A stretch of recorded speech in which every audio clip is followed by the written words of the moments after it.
Hello again, everyone. Dan McTeague, President, Canadians for Affordable Energy, with what could be here in the last week of November. Some very good news for the economy, and perhaps more importantly, a deliverable.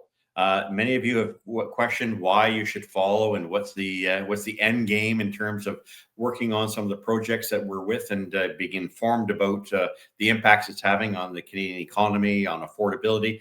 Well, one such development may be another proof positive of why working with Canadians for Affordable Energy can get results, not directly, but at least indirectly. We saw the elimination of the consumer carbon tax, something we've been fighting for 7 years.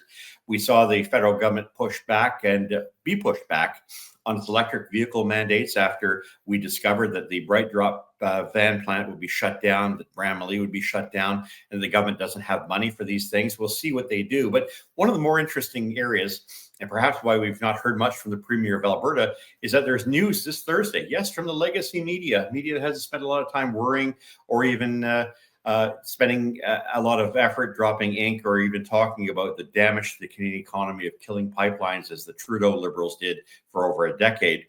What we may be getting is finally indication of a new pipeline, whether that's an expansion of the existing Trans Mountain pipeline or whether it's Northern Gateway. All of these things suggest that the work that we're doing to try to tell Canadians that at a time in which we are significantly behind economically and on every economic indice, seemingly going in the wrong direction, a pipeline at this time would be a boost in the arm to the Canadian economy, strengthen the Canadian dollar, improve our purchase power, and put Canada back to where it is and where the world wants us to be, a major supplier of hydrocarbons, which, according to the International Energy Agency, is something we're going to need for the next 40 or 50 years. Unlike what they've been saying for the past 5 to 10 years, that there's no future for oil and gas, there's in fact a big future for oil and gas, and Canada has to play a very important role with that. Although the devil is in the details, we know that any discussion of a pipeline brings the Liberals screaming, kicking, and dragging themselves to have to make such a decision. And one of the areas that we will have to focus on is whether or not the condition that has been imposed on Alberta to have another pipeline includes carbon sequestration, or if you will, removing CO2 from any of the extraction process that the new oil to a new market might bring about. That could be very expensive for Canadians. Why? If oil companies, as a means of having to increase their output and put oil in this new pipeline, have to sequester the CO2 or at least store it underground, that's going to cost tens of billions of dollars. And guess who's going to have to pay for that?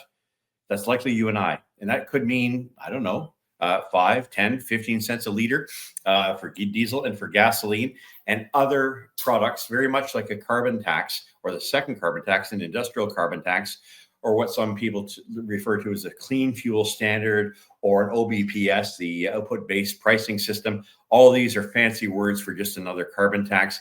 If that is the case, then we have our work cut out for ourselves, and we're going to need you to follow us on this, because many of you will say, hey, what's the purpose of doing these things? Well, it's simple. If we can get more and more of these small victories against, and beaver away at the net zero policies, many of them which have been installed over the past decade. Many of them have contributed to a deleterious effect on our economy, on affordability. If we can continue to knock these things down, it's worth the effort to follow us. And I'm asking you to continue working with us to get rid of these programs and these projects that have done undue harm to Canada. Stick with us here at CAE, and we're going to continue to demonstrate why following us pays dividends.